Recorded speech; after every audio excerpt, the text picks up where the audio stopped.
Hey, Boomer.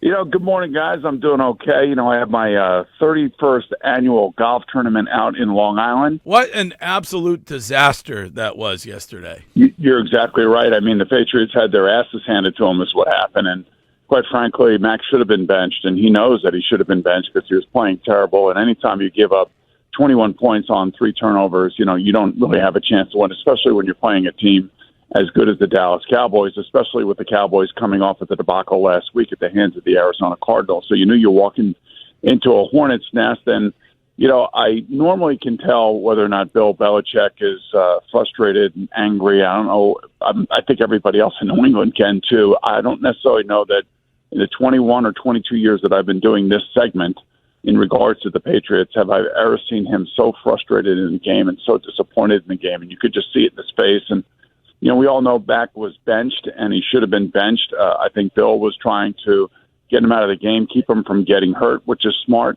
But also, Mac has to realize that, when you're in a game like this, to make the mistakes that he did, rolling right, throwing back left, and ending up throwing a pick six is just, you just can't do that stuff. And you were hoping that Bill O'Brien would have been hammering that stuff into his head since they got back together, way back when in OTA. So it's a disappointing performance. You got to flush it, and you got to look forward to next week. Boomer, they talked a little bit on the broadcast, Greg Olsen, about, a young guy like that who's having a bad game. Sometimes if you know this guy's the future, you don't pull him, you just kind of ride with him. We've been through this before with the quarterback controversy. Where do you think this goes from here? I know what fans are going to say probably all this week is Zappe going to get some snaps, but what do you think is going to happen from here with Mac moving forward as the starting quarterback? Yeah, I don't see any changes in the immediate future. The alternative is not much better. And, there were games where Mac, I thought, played pretty well already this season under Bill O'Brien. Yesterday was just one of those that you got to flush it and you got to move on. I'm sure Bill Belichick would like to have Tom Brady come walking through that door, but that's not happening. So it's growing pains. It's an embarrassment. It's really unfortunate that they went through that. It was interesting as we were talking about this game yesterday in the NFL today. I don't think there was any one of us that thought that the Patriots were going to win the game going into the game, just simply because of what happened last week. But, when you talk about it and you put it in the context of the injuries on defense, just 2 significant players, just the unbelievable amount of pressure that Mac was under, so that's an offensive line thing there, and then the decisions caused by the anxiety and the stress around him are all concerning. There's no question about that, but the reality is in the NFL, just like the Jets are finding out, there are no other alternatives than the guy that you put under center. So Bailey Zappe is not going to be like a magic button where you can just throw him in there and all of a sudden they're going to go on a 9-game winning streak. That's not going to happen. You got to stick with Matt. That's what they're going to do. And I know there will be a lot of fans out there that are going to be disgusted by it. Unfortunately, he's not Tom Brady, and unfortunately, this is a real low point, I think, in Bill Belichick's coaching career for the Patriots. We've been talking about it all morning. Are you surprised that Bill didn't go for it 4th and 1? I am, especially with the way that the NFL is being run these days by a lot of coaches. Most coaches would go for it, try to keep the momentum on your side. And unfortunately, the penalty then takes them out of that situation and takes them out of that decision making. But prior to that, I would have thought, we're on the road, we're playing Dallas. It's going to be, like I said, a hornet's nest here. They're going to be all charged up, and you can probably feel that on the sideline. I'm thinking that he is thinking old school. Let's get points, let's tie the game, and let's move on and try to stem whatever momentum that Dallas has. And if you get stopped in that situation, you know that the momentum is going to be ramped up and the place is going to be going nuts. So if I can tell you one thing, Brandon Staley, the LA Chargers would have went for it and probably wouldn't have made it. So I get why he did what he did, although I think in this day and age, given where they were, I probably would have thought about going for it immediately and then not risking or having the penalty called on us. Kind of like they went for it on 4th and 1 and didn't get it. So I think Bill's probably a little bit nervous when you think about his 4th down conversions. Boomer, have you ever, I know I've been involved with offenses that have been like so basic it's frustrating. When you look at this offense, with no explosive plays, especially in the passing game, What's that kind of feel like if you're the quarterback in that situation? How do you kind of feel? It seems like everything is sideways. There's no real, deep shots, crossing routes, something, misdirection. What would that be like for you as the quarterback of this New England Patriots offense if you were on the center? Well, it's very frustrating. But here's how I would describe the Patriots. They're going to beat the teams they're supposed to beat, and they're going to run into problems when they see teams that are a lot faster than them. And I would probably say at least 3/4 of the league falls into that category. When you watched the Bills and you watched the Miami Dolphins yesterday, even though the Dolphins got beat pretty good, you could see the speed that's on the field, and the Patriots are going to have a hell of a time dealing with that.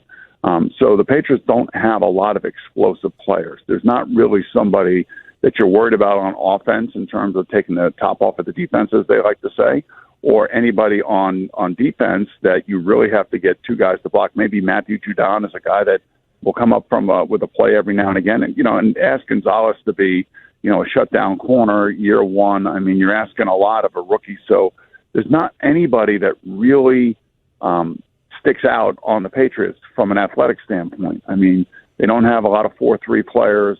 They don't have a lot of Rob Gronkowski type players. And certainly the quarterback is struggling a little bit here in this offense. So I'm not surprised by the fact that they lost or by how much they lost, given all the kind of variables that were going into this game. But the Patriots lack explosive playmakers, and that's obvious to everybody. Boomer, you just said it. They're going to beat the teams they should beat, and they're going to lose to teams that are more talented than them. And I guess how much longer do you think Robert Kraft or Jonathan or the Kraft family sits and watches this? We're now year 4 post-Brady divorce, 3 games under 500, and it doesn't look like there's a light at the end of the tunnel today on October 2nd. Yeah, I mean, it's the darkest before the dawn, as they say. But I will say there's a long way to go in this season. They're 1-3. So many things can happen. We've already seen guys going down left and right the first 4 weeks of the season.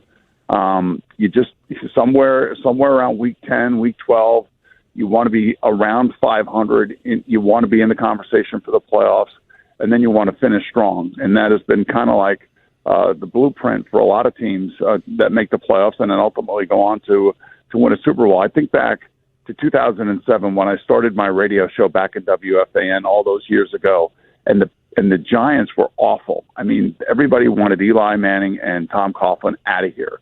They win an ugly game in Buffalo. They go on to to play tough against the undefeated Patriots at the end of the year. They found their mojo in the playoffs, and they went on to beat the undefeated Patriots in the Super Bowl in Arizona. So, I mean, anything is possible in this league. I know that we're only at the quarter pole.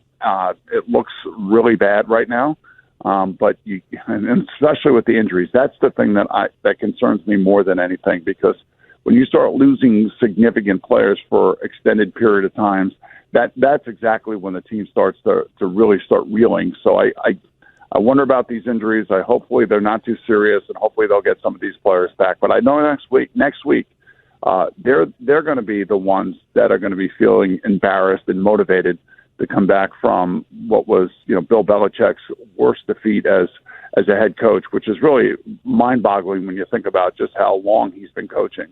Well, you said the quarter pole. You're 4 weeks before the halfway point of the season and the trade deadline. Is these next 4 weeks, do you look at it and go, if they can come out of this 2-2, should they be somebody that should be thinking about, you look at what the 49ers did and going after to get Christian McCaffrey during the season, should they be looking to try to maybe find that playmaker before the trade deadline, especially if they can have a decent next 4 weeks and kind of put them right back in the mix?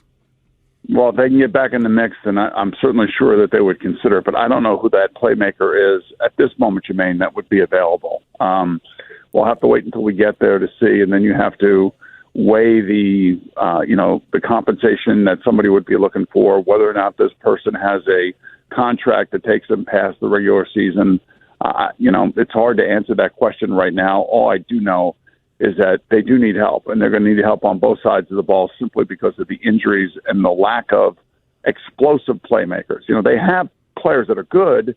They just don't have the Tyreek Hills, the Justin Jeffersons, even to the point where they don't have a guy like Garrett Wilson for the Jets. And if you watched him last night, you could see that he's being hampered by the inconsistent quarterback play around him. Maybe that will change after last night's performance by Zach Wilson, but those players don't usually come available. That's why that trade by San Francisco to get Christian McCaffrey, or the trade in the offseason by the Dolphins to get Tyreek Hill, was so obvious and so explosive for those teams, because both of those players have created matchup nightmares for opposing defenses.